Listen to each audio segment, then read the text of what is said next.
Estou gravando este vídeo dia 25 de junho de 2026 e faz exatamente 10 dias que eu publiquei este livro, A Geração Z Chega à Idade Adulta, que é o 18º livro de minha autoria pelo Clube de Autores. Desde 2011, quando publiquei este livro, Espelho Côncavo, até agora, muita coisa mudou. Inclusive, os 18 livros de minha autoria, né, deste livro aqui até este, muita coisa mudou na minha vida. Eu amadureci muito como escritor e como ser humano também. Então, o Paulo, que você lê neste livro, eu como escritor e eu como pessoa, era totalmente diferente do que eu sou hoje. Então, este livro, eu fiz o possível para fazer uma revisão minuciosa desse livro, justamente para que ele fosse o mais próximo possível da perfeição. É claro que perfeição neste mundo é impossível, só alcançaremos a perfeição quando estivermos na glória. Mas eu fiz o possível para que esse livro fosse o melhor livro de todos os que eu escrevi até hoje. A única coisa que eu não consigo fazer é uma capa, né, que esteticamente de acordo com os padrões atuais do mercado editorial, mas eu fiz questão de eu mesmo desenhar a capa desse livro, e aqui estão os 5 protagonistas da história, que são a Lavanda, a Nívia, o Fabrício, o Guilherme e a Cláudia.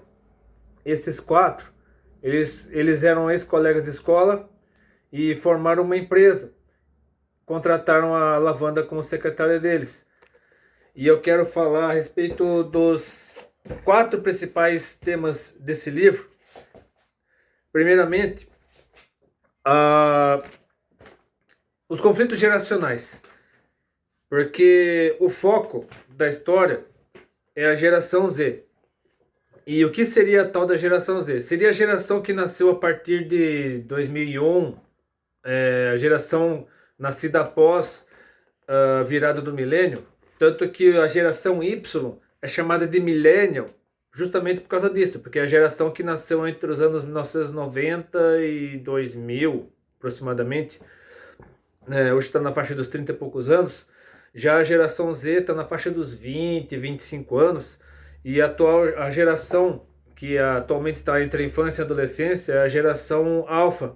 Então, entre os 5 e os 15 anos de idade. A geração beta é que está nascendo agora, 2025, mas a geração entre a geração Z e a geração beta é a alfa, que é a atual geração de crianças e adolescentes, né, entre os 5 e os 15 anos de idade. Então, esse livro fala sobre os conflitos geracionais, especialmente como a geração Z, que é a geração abordada no livro, vê as demais gerações, tanto as anteriores quanto as futuras. Então mostra como a geração Z consegue se adaptar ao mundo atual, como ela consegue se virar, mesmo em meio a tantas mudanças. Inclusive, tem uma youtuber que eu assisto de vez em quando, chamada Julia Levas, que ela posta vídeos sobre vários assuntos, principalmente sobre comportamento, moda, e ela postou já faz algum tempo, de vez em quando ela fala sobre isso, né? Mas tem um vídeo aqui onde ela fala a respeito do colapso do mundo em plena geração Z, ou seja, a geração bem na geração Z, o mundo entra em colapso, enfim, ela aborda a respeito disso. Mas assim, o problema maior da geração Z é a dificuldade em lidar com situações de pressão, em tomar decisões, em conviver com o mundo fora da internet, né? Porque a geração Z é extremamente focada na internet, nos relacionamentos à distância. Então, quando chega a vez de manter um relacionamento cara a cara, é igual se fazia antigamente. Na minha época, por exemplo, eu sou da geração X. Então, antigamente havia o aperto de mão, havia o abraço, havia os contatos pessoais, olho no olho, você ouvia a voz da pessoa, né, nitidamente, você lê um livro de papel como esse aqui, você ter contato com aquilo que era analógico, aquilo que era palpável, né?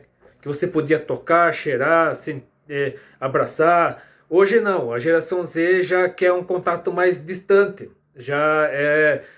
eles ficam focados demais no celular, ficam só conversando pelo celular, eles são imersos demais no mundo da tecnologia, estão entrando agora no mercado de trabalho e dando de cara com inteligência artificial, com todos esses avanços tecnológicos atuais. Então eles têm dificuldade para lidar com o mundo que existia antes deles nascerem. E nos relacionamentos pessoais também, eles têm muita dificuldade nessa área. E também é uma geração extremamente questionadora, politizada, tanto é por isso que hoje, e um dos assuntos também que eu abordarei mais tarde, tem a ver com isso também, mas é uma geração questionadora, politizada, polarizada, que arranja confusão por muito pouco, aí vive brigando, vive tretando, quer opinar, ao mesmo tempo quer opinar em tudo, mas não aceita a opinião dos outros. Então, uma geração muito difícil de lidar no que diz respeito à pressão, a posicionamento, né? A tomar posicionamento correto, principalmente. E agora quero falar a respeito do segundo tema, que é o empreendedorismo jovem. Que, como eu já disse, esses 4 jovens, né? A Nívia, o Fabrício, o Guilherme e a Cláudia, eles estudaram juntos e eles montam uma empresa de arquitetura e paisagismo.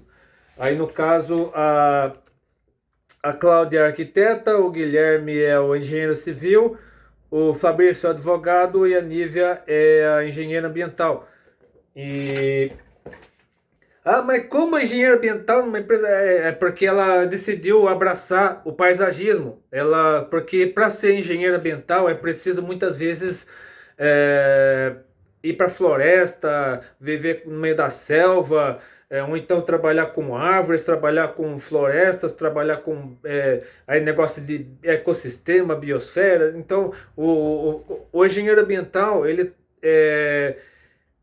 é muito idealista, é muito voltado para essa parte da ecologia, do meio ambiente, só que no caso da Nívia, ela optou, né, a Nívia é essa mulata aqui, inclusive ela passa por problemas de preconceito racial ao longo da história, ela tem que conviver com isso, e ela acaba, né, ela principalmente, né, que seria a protagonista principal da história, ela acaba passando por situações muito difíceis, ela é extremamente resiliente, extremamente calejada, passa por muitas dificuldades e com a ajuda dos seus 3 amigos e também da Lavanda, que é essa aqui, que eu focarei nela um pouco mais daqui a pouco, ela consegue superar todas as diversidades ao longo da vida dela, na carreira profissional dela. E então o empreendedorismo no Brasil ele esbarra em uma série de dificuldades, a questão dos impostos, taxas, burocracia, esbarra na questão da concorrência, muitas vezes desleal, da inveja, inclusive como já é de se esperar, eles são evangélicos, todos eles são evangélicos, no caso a Lavanda se converte depois, mas todos eles são evangélicos, batistas no caso, e aí eles enfrentam esse problema do preconceito racial, como eu já falei no caso da Nívia, preconceito religioso, também inveja, gente querendo colocá-los para baixo, querendo agorar o negócio deles, dizendo que não vão para frente, que a empresa vai quebrar. Então tem toda essa questão do olho gordo,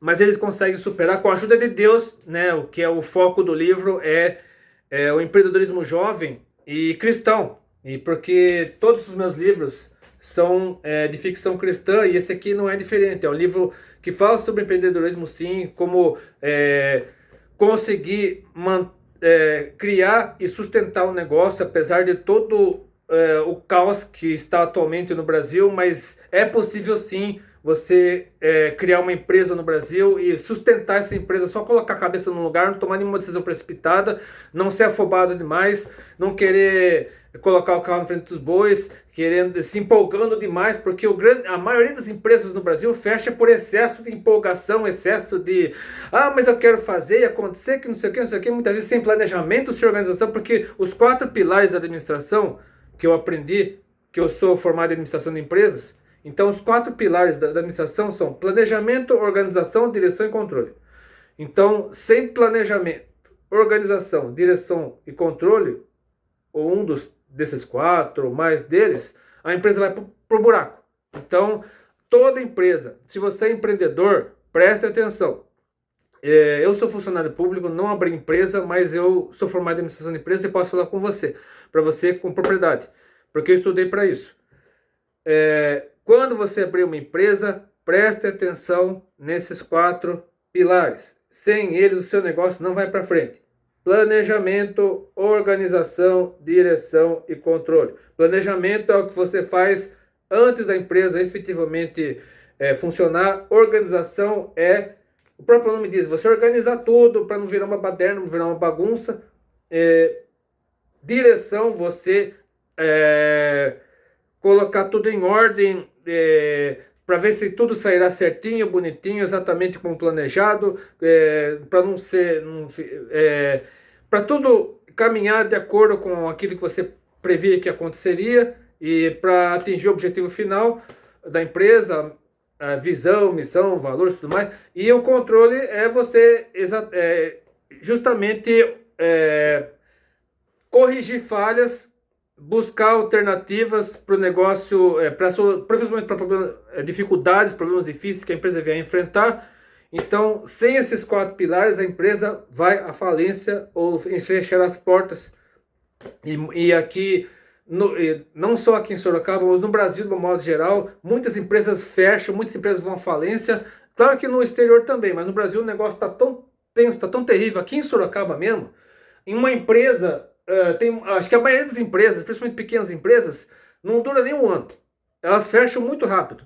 Então, um estabelecimento, se eu fico muito tempo sem um determinado bairro daqui de Sorocaba, eu vou uma vez, tá um monte de empresas lá, eu volto para aquele mesmo bairro depois de um ano, já está tudo mudado, parece que está tudo diferente. Então, um monte de empresa fecha, vende, se aluga, se passa o ponto. Aqui perto mesmo tem uma pizzaria que já está com passo ponto na frente.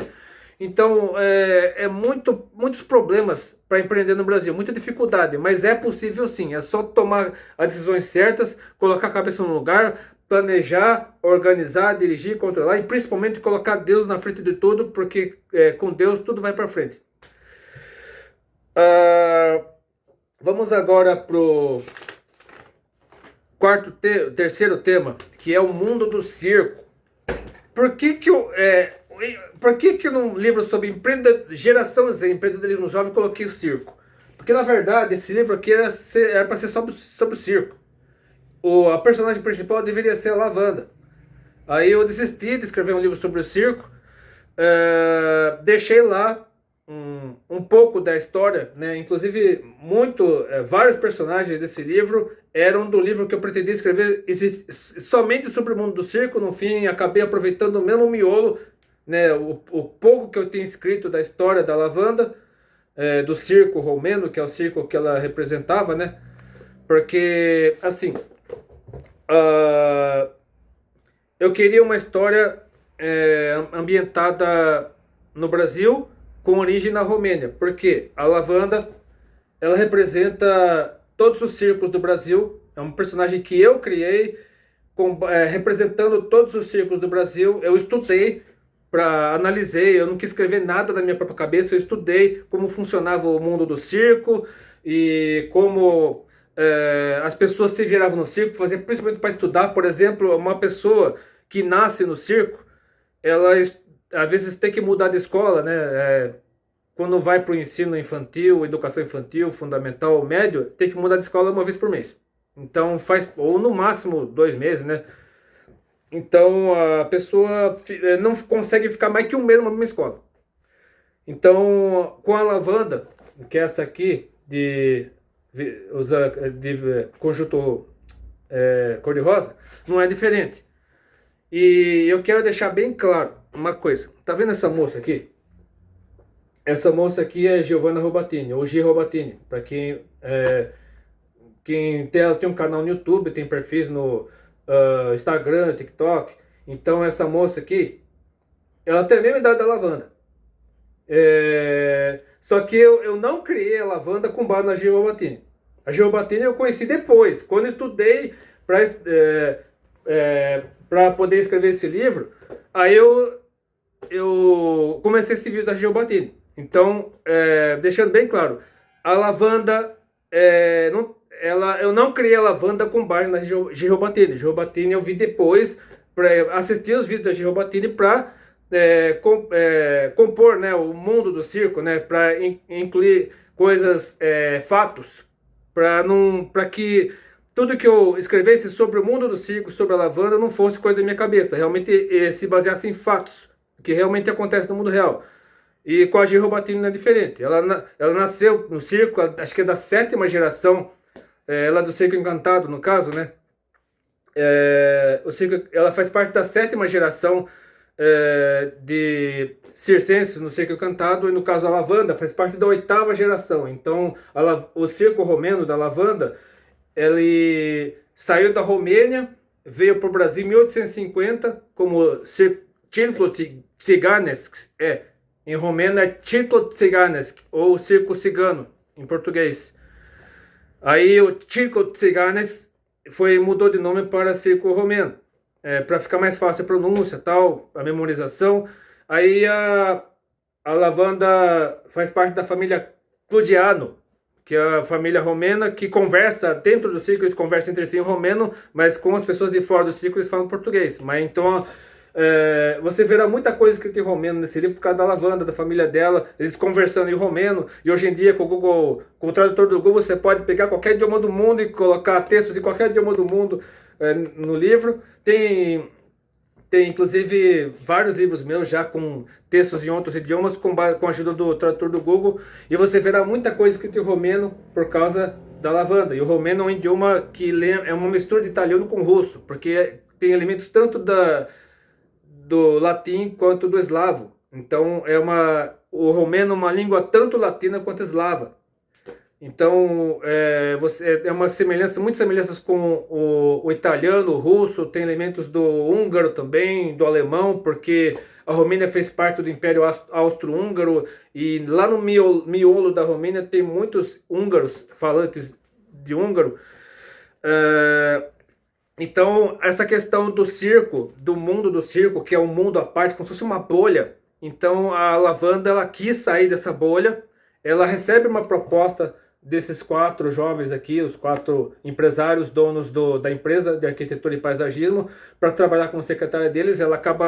Eles ajudam a Lavanda a sair do circo, e essa descoberta, essa redescoberta do mundo fora do circo é o eixo central da história da Lavanda, uma história dramática, de superação e também de resiliência.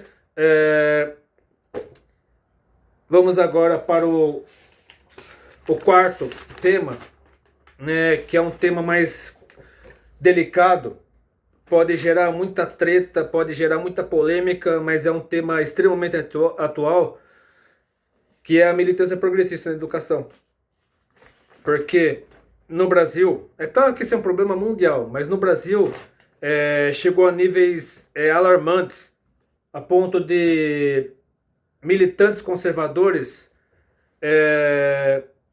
invadirem universidades pelo Brasil para arrancarem cartazes, pintar muros pichados. Aí os estudantes partem para cima deles, os estudantes progressistas, no caso, porque as universidades brasileiras estão tomadas de militantes progressistas, tanto alunos quanto professores. E em algumas universidades, até mesmo reitores são militantes progressistas. Então, você vê muitos vídeos no Facebook de militantes conservadores, né, militantes de direita, entrando nas universidades, arrancando cartazes, arrancando faixas, pintando muros pichados. E aí os estudantes progressistas partem para cima deles com recua, fascista, recua, porque esse virou o jargão deles agora, né? Recua, fascista, recua é o principal jargão usado pelos militantes progressistas para afugentar os conservadores nas universidades. Então é gente se estapeando, gente trocando soco, trocando chute, até arrancando sangue uns dos outros, né? São cenas de violência. Se você pesquisar bem no Facebook, em outras redes sociais, são cenas de extrema violência. Gente que se agredindo, até tentando, né, coisas horríveis uns contra os outros, entrando na justiça, ameaçando prender, enfim, e isso não é diferente nesse livro, só que aqui essa personagem não está na capa, mas é a irmã do Fabrício, esse aqui do meio, que é a Letícia. Então preste bastante atenção na Letícia, né, que é a irmã do Fabrício, né, esse aqui. Então a Letícia é um resumo de todos os jovens cristãos que entram na universidade com uma cabeça e saem dali completamente diferentes, irreconhecíveis, com a mente toda zoada, cabelo pintado, tatuagem, piercing, roupas extravagantes. E então a Letícia representa essa juventude cristã que os pais criam, né?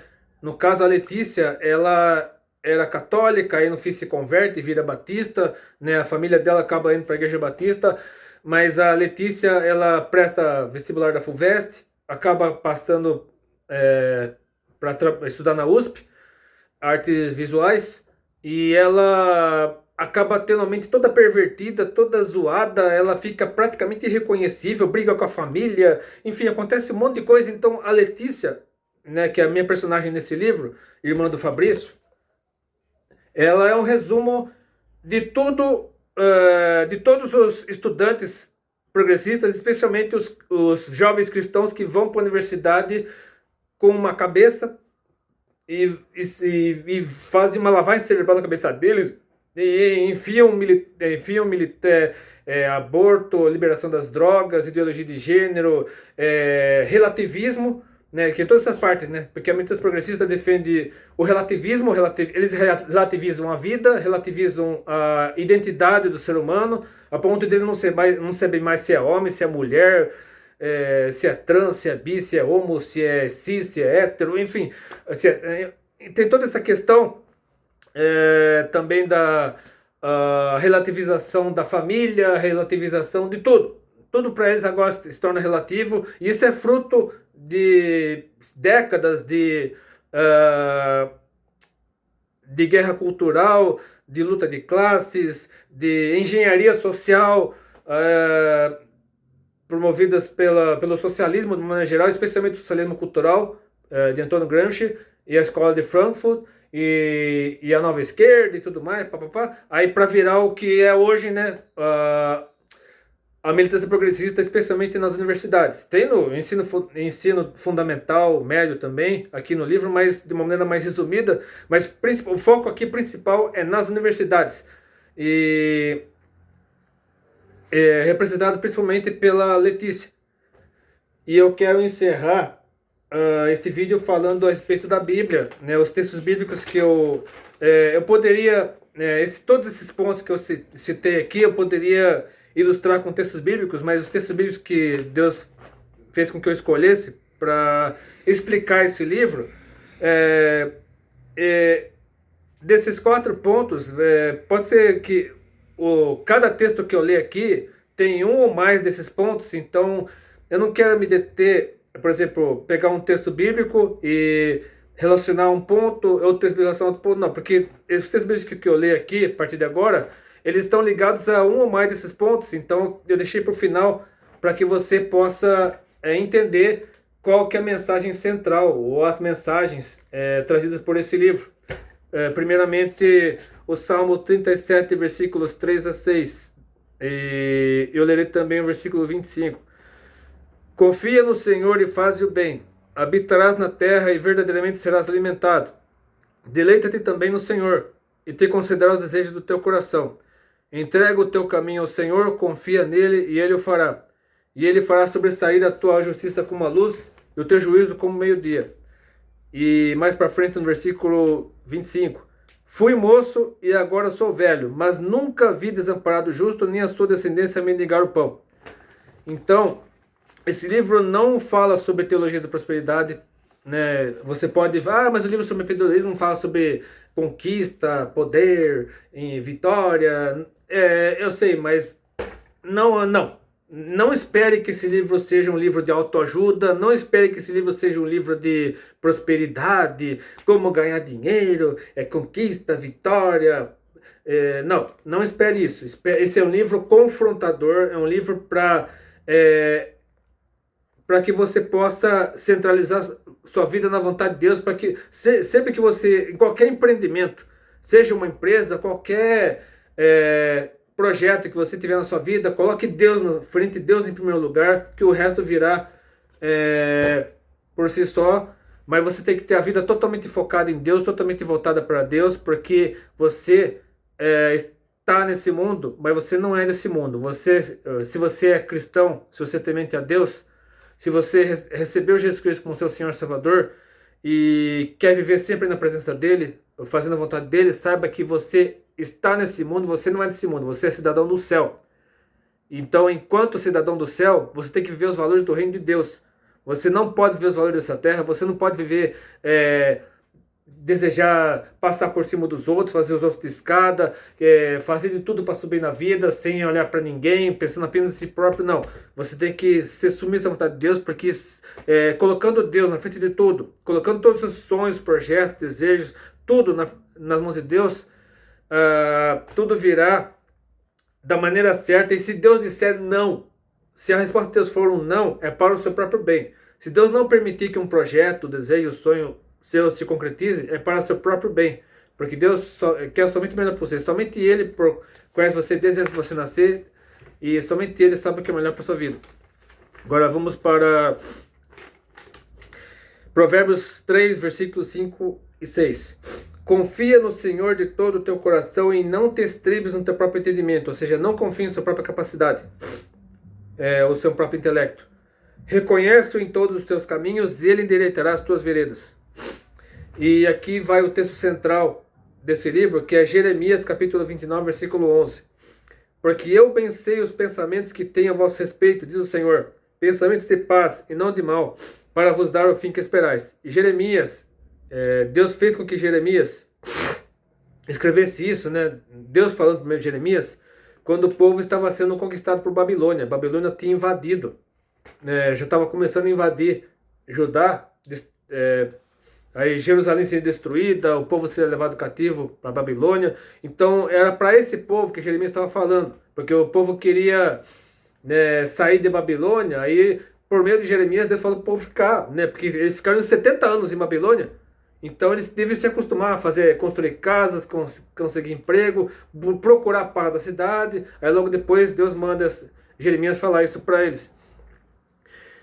E agora tem um texto aqui que eu já falei, do próprio Jesus, em Mateus capítulo 6, versículos 24 a 34, que é um texto autoexplicativo. Eu nem preciso comentar sobre esse texto, porque é um texto muito conhecido sobre ansiedade, o que será de mim, o que eu farei,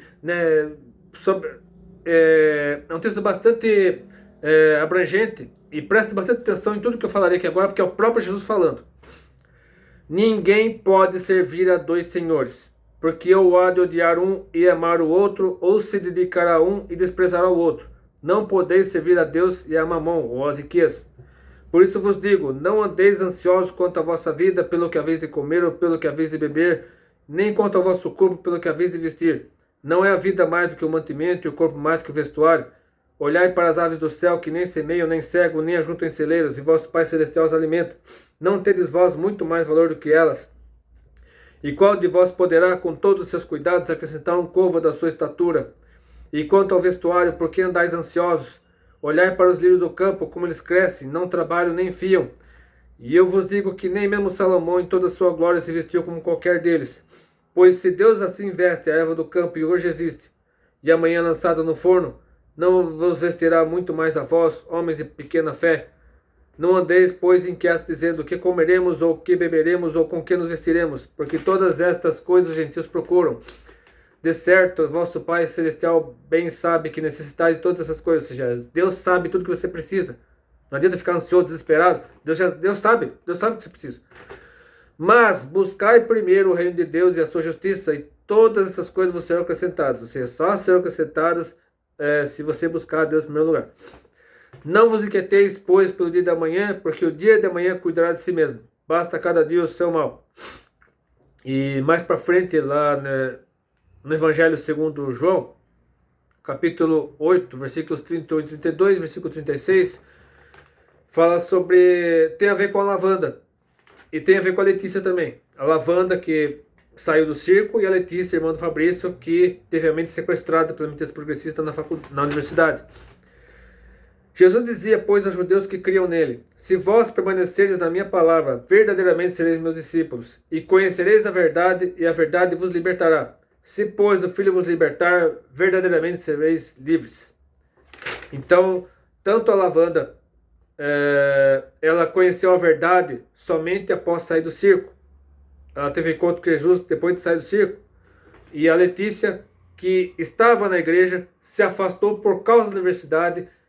Ela teria que reencontrar, ter uma reconciliação com Deus, caso ela quisesse ser salva, né? Porque o ambiente universitário, se você não tomar cuidado, ele corrompe você, ele destrói a sua mente, ele destrói a sua vida. Mas se você entrar na universidade focado em Deus, focado na palavra de Deus, e se mantiver firme, apesar das perseguições, apesar dos cancelamentos, apesar de tudo de ruim que teve de fazer com você, se você permanecer firme até o fim, você será salvo. Porque Deus, ainda que você tenha que pagar com sua própria vida por sua fidelidade a Deus, você terá uma recompensa eterna nos céus. E aqui, na primeira carta aos Coríntios, capítulo 16, versículo 13, fala sobre o papel do homem, né? Porque se você ler o livro, preste atenção no Fabrício, né? Na postura do Fabrício, na postura do Guilherme e na postura de outros homens também, como o Miguelzinho, o irmão da Lavanda, que a Lavanda tem um irmão chamado Miguelzinho, porque o pai dele é Miguel também. O dono do circo romeno se chama Miguel. E o Miguelzinho é irmão da Lavanda, irmão mais velho no caso. Então, presta atenção na postura do Miguel.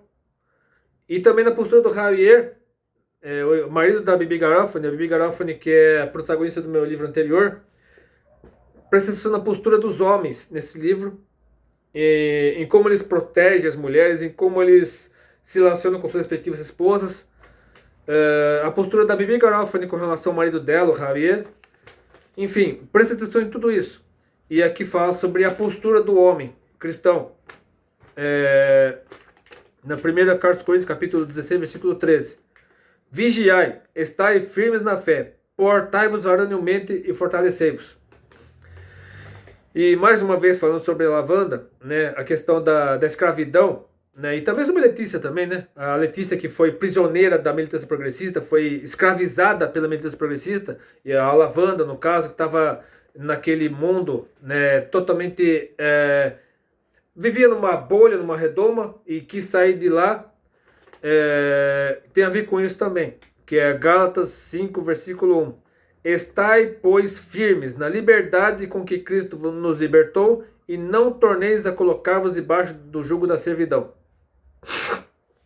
E eu quero encerrar com dois trechos da carta aos Efésios. Primeiramente, capítulo 5, versículos 3 a 7. Mas a fornicação e toda impureza ou avareza nem ainda se nomeia entre vós, como convém a santos.